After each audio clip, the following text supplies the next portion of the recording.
Hello students, welcome to our channel. আশা করি প্রত্যেকে পরীক্ষা ভালো দিচ্ছ মাধ্যমিক। আজকের এই ক্লাস হলো কেবলমাত্র সেই সমস্ত মাধ্যমিক ক্যান্ডিডেটসের জন্য যারা বাংলা পরীক্ষা দিয়েছে এবং সেই বাংলা পত্রের অর্থাৎ বাংলার কোশ্চেনের আনসারগুলো চাইছে। কারণ অনেক ছাত্র ইতিমধ্যে জানিয়েছে আমাকে যে স্যার বাংলার যে প্রশ্নগুলো এসেছিল মাধ্যমিকে সেগুলোর আনসারগুলো চাই। তো তাদের জন্য আজকের এই ক্লাস।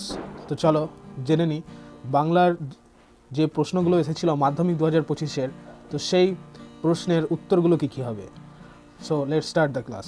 তো তার আগে বলে রাখি, অবশ্যই কিন্তু চ্যানেলটি সাবস্ক্রাইব করে দেবে নতুন থাকলে এবং বেল আইকন প্রেস করে দেবে, এবং যারা অলরেডি সাবস্ক্রাইব করেছো তাদের জন্য অসংখ্য ধন্যবাদ। সো প্রথমে তোমাদের বাংলার প্রশ্নপত্রে মাধ্যমিকে এমসিকিউ ছিল, তোমরা আগেও দেখেছো। তো সেই এমসিকিউ এর প্রথম প্রশ্ন, অনুসর্গের প্রধান কারক হলো ড্যাশ, এবং এখানে চারটে অপশন রয়েছে, 4 প্রকার, 3 প্রকার, 2 প্রকার এবং 5 প্রকার। তো এখানে আনসার কি হবে? এখানে কিন্তু দুটো আনসারই হতে পারে। অনুসর্গের প্রধান কারক হচ্ছে 2 প্রকারও হতে পারে, আবার 3 প্রকারও হতে পারে, কিন্তু তোমাদের বলে রাখি আনসার রাইট হওয়ার সবচেয়ে চান্স বেশি 2 প্রকার। এটা নিয়ে একটু তর্ক বিতর্ক রয়েছে, তো যাই হোক তোমরা অ্যাটেম্প্ট করলে অবশ্যই নাম্বার পাবে। নেক্সট, তারপরে দেখো বুলবুলিতে ধান খেয়েছে, বুলবুলির সঙ্গে যে তে যেটা যোগ হয়েছে এটা কি কারক, কি কারকে হয়েছে? এটা অধিকরণ কারক না কর্তৃকারক না কর্মকারক না অপাদান কারক? তো এক্ষেত্রে উত্তর হয়ে যাবে কর্তৃকারক। নেক্সট, তারপরে দেখো আছে যে কোন সমাসে উভয় পদের অর্থ অক্ষুণ্ণ থাকে, কোন সমাসে উভয় পদের অর্থ অক্ষুণ্ণ থাকে? তো এটার উত্তর হয়ে যাবে দ্বন্দ্ব সমাসে। দ্বন্দ্ব সমাসে উভয় পদের অর্থ অক্ষুণ্ণ থাকে। নেক্সট, তারপরে দেখো আছে যে সমাসে পূর্বপদে উপমেয় ও পরপদে উপমান এবং সাধারণ ধর্মটি উজ্জ্ব থাকে তাকে কি বলে? রূপক কর্মধারায় না উপমান কর্মধারায় না উপমিত কর্মধারায় না সাধারণ কর্মধারায়? তো এটা রাইট আনসার হবে উপমিত কর্মধারায়। নেক্সট, তারপরে প্রশ্নতে দেখো যে তবু লিখেছে, লুকিয়ে লিখেছে, এভাবে লেখার কারণ কি? এটা জানোই তোমরা, জ্ঞানচক্ষু দেখে দিয়েছে। তো এখানে 4টে অপশন আছে, যেন ভূতে পেয়েছে, যেন স্বপ্নে পেয়েছে, যেন নেশায় পেয়েছে, যেন আনন্দের অনুভূতিতে। তো এক আনন্দের অনুভূতিতে। তো এখানে উত্তর হয়ে যাবে যেন নেশায় পেয়েছে। একদম বই থেকে খুঁটিয়ে প্রশ্ন করেছে তোমাদের। তো তোমরা যদি টেক্সট বইটা ভালো করে পড়ে থাকতে তাহলে হয়তো আরও বেটার আনসার হতো। আর যারা অলরেডি পড়েছো, টেক্সট বই খুঁটিয়ে খুঁটিয়ে পড়েছো, তাদের ক্ষেত্রে কিন্তু এগুলো না পারা কোনো বিষয় না, এগুলো একদম সহজ ইজি প্রশ্ন এসেছে। নেক্সট, তারপর দেখো নদের চাঁদের বয়স কত ছিল? এটা তো প্রত্যেকেই জানো, উত্তর হবে 30 বছর। তারপরে দেখো আছে যে গ্রীষ মহাপাত্রের জামার রং কী ছিল? তো এখানে 4টে অপশন রয়েছে, গেরুয়া ছিল, নীল ছিল, রামধনু না লাল রঙের ছিল? তো এটার আনসার হবে রামধনু রঙের ছিল। গ্রীষ মহাপাত্রের জামার রং রামধনু রঙের ছিল। নেক্সট, তারপর দেখো যে আফ্রিকা কবিতায় আদিম যুগ ছিল, 4টে অপশন রয়েছে, অন্ধকার, উদ্ভ্রান্ত, শান্ত, আন্তরিক। তো এটার রাইট আনসার হবে উদ্ভ্রান্ত। নেক্সট, তারপরে প্রশ্নতে চলে আসবো, বাক্যের অর্থবোধের জন্য পরস্পরের সঙ্গে সম্বন্ধযুক্ত পদগুলি যখন ঠিকঠাক বসে তখন তাকে কি বলে? যোগ্যতা বলে না আকাঙ্ক্ষা বলে, আসক্তি না যোগশূন্যতা বলে? তো এখানে রাইট আনসার হবে আসক্তি, তাকে আসক্তি বলে। নেক্সট, তারপর দেখো আছে যে আবার তোরা মানুষ হো, বাক্যটিতে এটা কি বাক্য? নির্দেশক বাক্য, অনুজ্ঞাসূচক বাক্য না আবেগসূচক না প্রার্থনা সূচক? তো এটা রাইট আনসার হলো যে এটি হলো একটি অনুজ্ঞাসূচক বাক্য। নেক্সট, তারপর দেখো যে ভাববাচ্যে প্রাধান্য পায় কোনটি? কর্তার ভাব না কর্মের ভাব না কর্মকর্তৃবাচ্যের না ক্রিয়ার ভাব? তো সবসময় তোমরা জানো বা জেনে থাকা উচিত যে ভাববাচ্যে সবসময় প্রাধান্য পায় ক্রিয়ার ভাব, রাইট। নেক্সট, তারপরে আছে যে আমি তোমাকে বইটি দিলাম, এটি কোন বাচ্যের উদাহরণ? কর্তৃবাচ্য, কর্মবাচ্য, ভাববাচ্যের না কর্মকর্তৃবাচ্যের? এই লাইনটা আমি তোমাকে বইটি দিলাম একদম ইজি একটা প্রশ্ন, সিম্পল একটা প্রশ্ন এসেছে। তো এটার উত্তর হয়ে যাবে কর্তৃবাচ্য। নেক্সট, তারপরে দেখা যাচ্ছে যে বহু যত্নে চিকিৎসাতে পঞ্চকন্যা পাইলা চেতন। তো এখানে কতক্ষণ চিকিৎসা করা হয়েছিল? 3 দণ্ড, 4 দণ্ড, 5 দণ্ড, 2 দণ্ড? তো এটা রাইট আনসার হবে 4 দণ্ড।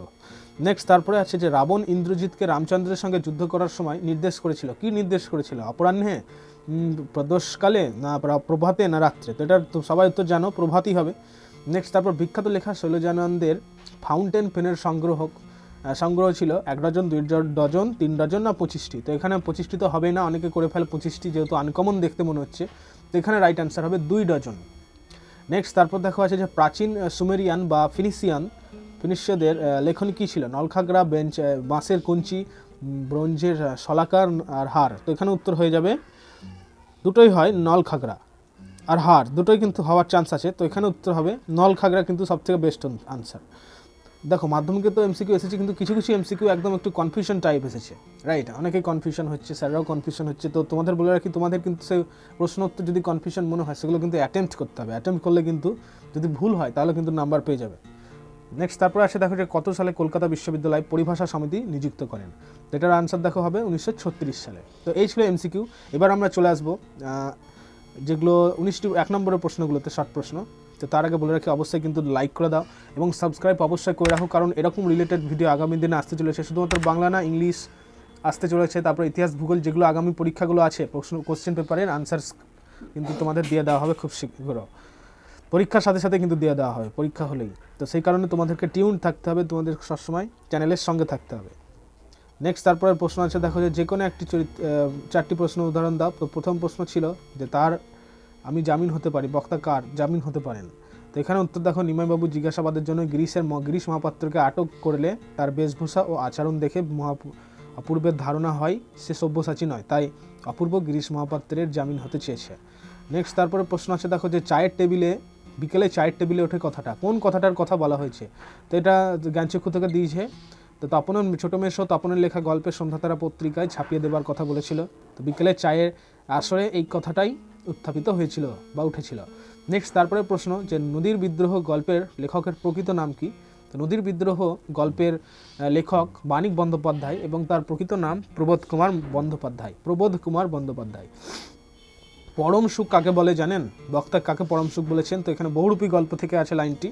তো বহুরূপী গল্পে বক্তা সমস্ত সুখের বন্ধন থেকে মুক্ত হতে পারাকে পরম সুখ বলেছেন। নেক্সট তারপর আছে অমৃতের মা ওকে বেকায়দায় ফেলার জন্য কি বলেছিলেন? তো এটার উত্তর হবে লেখক পান্নালাল প্যাটেলের গল্প অদল বদলে।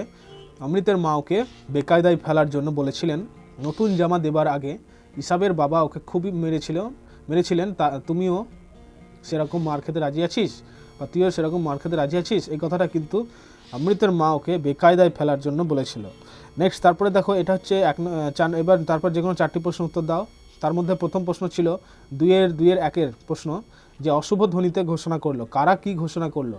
তো এটার উত্তর হবে যে গুপ্ত গহ্বর থেকে বেরিয়ে আসার পশুরা অশুভ ধ্বনিতে ঘোষণা করে দিনের অন্তিমকাল অর্থাৎ বিশ্বের যুদ্ধবাজ রাষ্ট্রগুলির বিধ্বংসী রক্তক্ষয়ী যুদ্ধের সূচনা করে বিশ্বের অন্ধকার ডেকে আনে। নেক্সট প্রশ্নটা হলো যে সব চূর্ণ হয়ে গেল, কি চূর্ণ হয়ে গেল? যেটার উত্তর দেখো যে যুদ্ধের ফলে কবির সেই মিষ্টি বাড়ি এবং তার প্রিয় জিনিসগুলি, যেমন ঝুলন্ত বিছানা ছিল, তারপরে ছড়ানো করতলের মতো পাতাযুক্ত একটা গোলাপি গাছ, চিমনি ও প্রাচীন জলতরঙ্গ, এগুলো সবই কিন্তু চূর্ণ হয়ে গেল। নেক্সট তারপর বিস্মিত হইল বালা কি দেখে বিস্মিত হইল? তো সমুদ্রকন্যা পদ্মার সমুদ্র তীরে অচেতন পদ্মাবতীর রূপ দেখে বিস্মিত অর্থাৎ অবাক হয়েছিলেন। অস্ত্রের বিরুদ্ধে একটি কোকিল কিভাবে গান বাঁধবে? অস্ত্রের বিরুদ্ধে কোকিল সহস্র উপায়ে গান বাঁধবে, যথা বৃহন্নলরূপী কিরীটি। তো এখানে বৃহন্নলরূপী কিরীটকে এটা হলো অর্জুন। এবার দেখো যে কোনো 3টি প্রশ্নের উত্তর দাও। যে তাতে অনেকে মুশকিলে পড়েছেন, কিসে মুশকিলে পড়ার কথা বলা হয়েছে? তো রাজকার্যে দেশি পরিভাষা চালানো, সরকারের কাজে অনেক মুশকিলে পড়েছেন, এই কথা বলা হয়েছে। ব্যাস ভ্যাবাচাকা খেয়ে গেলাম। বক্তা ভ্যাবাচাকা খেয়ে গেলেন কেন? এটার উত্তর হবে যে দ্বিতীয় বিশ্বযুদ্ধের বেশ কয়েক বছর পর লেখক কলেজ স্ট্রিটের একটা দোকানে পেন কিনতে গিয়েছিলেন। তখন দোকানদার জানতে চেয়েছিল যে কী কলম। দোকানদারের এর কথা শুনে তিনি ভ্যাবাচাকা খেয়ে গিয়েছিলেন। নেক্সট তারপরে দেখা হচ্ছে যে পরিভাষার উদ্দেশ্য কী? তো পরিভাষার উদ্দেশ্য হলো একটি বিশেষ ক্ষেত্র বা বিষয়ে নির্দিষ্ট অর্থ বোঝানো। এটি একটি নির্দিষ্ট শব্দ বা শব্দগুচ্ছ বলা যেতে পারে, যা বিশেষজ্ঞদের মধ্যে যোগাযোগ সহজতর করে এবং বিষয়বস্তু সম্পর্কে স্পষ্টতা আনে। নেক্সট প্রশ্নটা খুবই ইম্পর্টেন্ট প্রশ্ন ছিল, অলরেডি তোমাদের সাজেশনে দিয়ে দেওয়া হয়েছিল এবং কমনও এসেছে পরীক্ষায়, যে ক্যালিগ্রাফিস্ট কাদের বলে? তো এখানে ক্যালিগ্রাফিস্ট কথার অর্থ হলো লিপিকুশলী, যারা লিপি অর্থাৎ লিখতে অত্যন্ত দক্ষ, ডেক্সটারিয়াস দক্ষ, তাদেরকে বলা হয় ক্যালিগ্রাফিস্ট। নেক্সট তারপর যে কোনো 8টি প্রশ্নের উত্তর দেওয়া ছিল ব্যাকরণ থেকে। যে প্রথম প্রশ্ন ছিল 2-4-1 একটি মিশ্র বাক্যের উদাহরণ দাও। তো এখানে মিশ্র বাক্যের উদাহরণ, যখন আমরা চায়ের দোকানে ঢুকলাম তখন আমার বিদ্যালয়ের সহপাঠীকে দেখতে পেলাম কিন্তু সে আমাকে চিনতে পারেনি, এটা হচ্ছে একটা মিশ্র বাক্যের উদাহরণ। বাক্য সম্পর্কে অলরেডি তোমাদের ব্যাকরণের একটি ক্লাস দিয়ে দেওয়া হয়েছিল, সেটা দেখে নিলে কিন্তু এই বাক্যের ব্যাপারটা একদম ক্লিয়ার হয়ে যায়, বাক্যের যত বংশ আছে। কদাকার পত্তির ব্যাসবাক্য সহ সমাসের নামকরণ করো। কদাকার সমান এখানে কু আকার যার, এটা হচ্ছে বহুব্রীহি সমাস। নেক্সট তারপর আছে যে প্রত্যেককে ব্যাসবাক্য সহ সমাসের নাম করো। প্রত্যেককে মানে একে একে, এটা হচ্ছে অব্যয়ভাব সমাস। নেক্সট প্রশ্ন আছে যে যুক্তির পথে হাঁটো, ভাববাচ্যে রূপান্তর করো। তো এটার উত্তর হবে যুক্তির পথে হাঁটা হোক। উক্ত কর্তা কাকে বলে? তো এখানে কর্তৃবাচ্যের কর্তাকে উক্ত কর্তা বলা হয়, যেমন রবীন্দ্রনাথ ঠাকুর গীতাঞ্জলি রচনা করেছিলেন। একদম ইজি প্রশ্ন এসেছে মাধ্যমিকে। তো আমি ছিলাম কালি কলমের ভক্ত, বাক্যটিতে প্রশ্নসূচক বাক্যতে পরিবর্তন করো। তো আমি কি কালি কলমের ভক্ত ছিলাম না? এটা তোমাদের অলরেডি বলে দেওয়া হয়েছে যে হ্যাঁ বাচক থাকলে কোশ্চেন অবশ্যই না বাচক, বাক্যে নির্দেশক বাক্য যদি না বাচক থাকে কোশ্চেন হয়ে যাবে হ্যাঁ বাচক।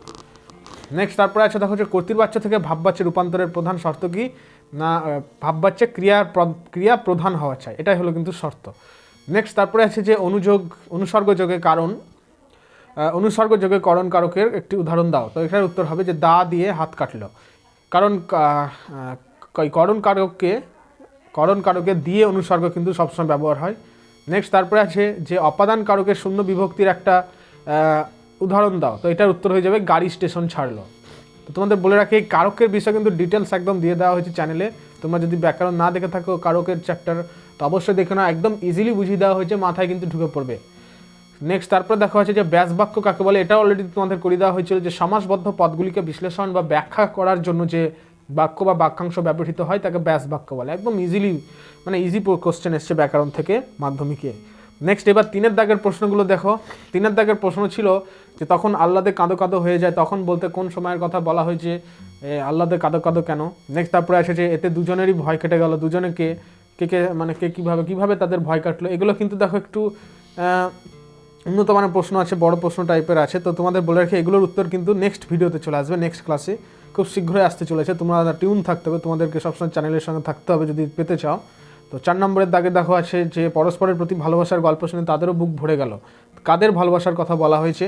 তারপরে দেখো এখানে আছে যে 4.2-এর দাগে যে নদীকে এভাবে ভালোবাসিবার একটা কৈফিয়ত নদের চাঁদ দিতে পারে। তো এখানে নদের চাঁদ কি কৈফিয়ত দিতে পারে? এভাবে ভালোবাসার কি পরিণতি হয়? তো এখানে যে কোনো একটি করে উত্তর লিখতে হবে, 2টো করে প্রশ্ন দেওয়া ছিল। তোমাদের বলে রাখি যে 5 নম্বর এই প্রশ্নগুলো কিন্তু সহজ এসেছে এবং আমাদের চ্যানেল থেকে অলরেডি এই প্রশ্নগুলো করে দেওয়া হয়েছিল পরীক্ষার আগেই কমপ্লিট। তো তোমাদের বলে রাখি তোমরা এখন ক্লাস 11-এ উঠছো, 11-এর জন্য বিশেষ একটি কোর্স ক্লাস আসতে চলেছে। তো তোমাদের কিন্তু সবসময় সঙ্গে থাকতে হবে, অবশ্যই সাবস্ক্রাইব করে রাখতে হবে, লাইক করে দিও কিন্তু, এবং বন্ধুদের কাছে শেয়ার করে দিও। নেক্সট তারপরে 6-এর দাগের প্রশ্ন দেখো, প্রশ্নগুলো দেখে নাও, আমি আর পড়ছি না। যে আমার মনে পড়ে প্রথম ফাউন্টেন পেন কেনার কথা, এই প্রশ্নটাও একদম কমন এসেছে। বক্তা কোথায় ফাউন্টেন পেন কিনতে গিয়েছিলেন, তার ফাউন্টেন কেনার ঘটনাটি বিবৃত করো। একদম ইজি প্রশ্ন এসেছে এগুলো। তারপরে 7-এর দাগের প্রশ্ন দেখো, দেখে নাও তোমরা। 8-এর দাগের এগুলো কোনি থেকে কী এসেছে দেখে নি। কোনি উপন্যাস অবলম্বনে প্রশিক্ষক শিক্ষিত সিংহের চরিত্রে, একদম খুব কমন কোশ্চেন এটা। নেক্সট তারপরে আছে বারুণী কি? বারুণী উপলক্ষে গঙ্গা তীরে যে দৃশ্য কোনির উপন্যাসে ফুটে উঠেছে তা লেখো। তোমরা যদি কোনো কিছু বিষয় যদি বুঝতে না পারো অবশ্যই কিন্তু কমেন্ট করে দিবে। যদি কোনো কিছু প্রয়োজন থাকে, কোনো প্রশ্নের উত্তর, তাহলে অবশ্যই কমেন্ট করবে, আমরা যথারীতি উত্তর দেওয়ার চেষ্টা করব। নেক্সট তারপরে দেখো আছে যে এইটার উত্তর আমি বলে দিই যে দেখো বাংলায় অনুবাদ ছিল একটি, work is another name of life, ideal persons have no place on earth, wastage of time means wastage of life, if you want to be happy you have to do your duties regularly. তো মানেটা বলে দিই, work is another name of life মানে হচ্ছে কর্ম হচ্ছে জীবনের অন্য নাম। Ideal persons have no place on earth, অলস ব্যক্তিদের পৃথিবীতে কোনো স্থান নেই। Wastage of time means wastage of life, সময়ের অপচয়ের অর্থ মানে হচ্ছে জীবনের অপচয়। আর if you want to be happy, যদি তুমি সুখী হতে চাও, you have to do your duties regularly, তোমাকে তোমার কর্তব্যসমূহ নিয়মিতভাবে প্রতিদিন পালন করতে হবে। এটা হচ্ছে বাংলায় ট্রান্সলেশন। নেক্সট তারপরে প্রশ্ন 10-এর দাগের প্রশ্নগুলো দেখে নাও। যে জল অপচয়, এখানে রচনা দিয়েছিল প্রতিবেদন, জল অপচয় রোধ সচেতনতা শিবির, এ বিষয়ে একটি প্রতিবেদন রচনা করো। আর এই হচ্ছে 10 নম্বরের রচনা, যে চরিত্র গঠনে খেলাধুলার ভূমিকা, সময়ের মূল্য, বন সংরক্ষণ, দৈনন্দিন জীবনে বিজ্ঞান। একদম সহজ রচনা দিয়েছে, অনেকে দৈনন্দিন জীবনে বিজ্ঞানটাকে আগে চয়েস করবে, চরিত্র গঠন খেলাধুলা আগে চয়েস করবে, সময়ের মূল্য একদম সহজ। তো এই ভালো প্রশ্ন দিয়েছিল মাধ্যমিকে বাংলায়। এই হচ্ছে 12 নম্বরের প্রশ্ন, হঠাৎ অমৃতের মাথায় একটা বুদ্ধি খেলে গেল, বুদ্ধিটা কী ছিল? আক্ষেপ করেন হরিদার আক্ষেপের কারণ কি? অসুখী একজন কবিতার বাংলা অনুবাদ কে করেন? নেক্সট তারপরে আছে দেখো গ্রীষ্ম মহাপাত্র ট্যাগ থেকে কি পাওয়া গিয়েছিল? আসছে নবীন কারা? তো এই প্রশ্নগুলো কিন্তু এসেছিল। তো যাই হোক, তোমাদের বলে রাখি অবশ্যই চ্যানেল সাবস্ক্রাইব করে রাখো, কারণ ইতিহাস, ভূগোল, বিজ্ঞান সমস্ত প্রশ্নের উত্তরপত্র তোমাদের দিয়ে দেওয়া হবে মাধ্যমিক পরীক্ষা হয়ে গেলেই।